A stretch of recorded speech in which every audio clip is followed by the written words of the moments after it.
Katie, let me ask you about what has really been this phenomenon of Barack Obama. And I say that because, as you know, the amount of money that he's raised has been remarkable. He's been sort of a sensation on the campaign trail. And there's even a story today about that even when Barack Obama blows his nose on stage, that people applaud.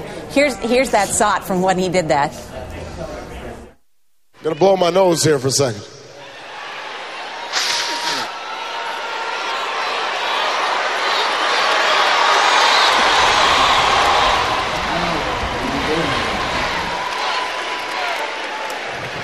I'm going to be all right.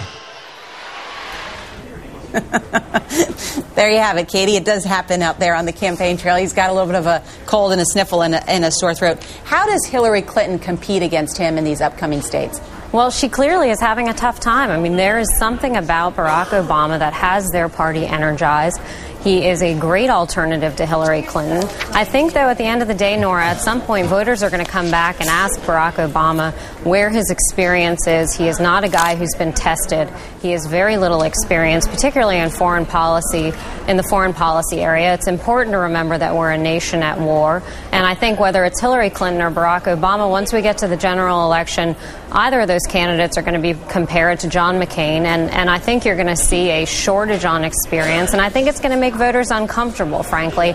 And, Obama is a really exciting guy. He's an exciting candidate. I think he's an interesting alternative to Hillary. I think it shows sort of the discontent within the Democratic Party with Hillary Clinton as their nominee. But at the same time, it's important to remember Barack Obama was the most liberal senator in the United States Senate, more liberal than Hillary Clinton. And I think at some point, voters, Democratic and Republican alike, are going to look at that candidate and ask if they are the right person to run up against a hero like John McCain.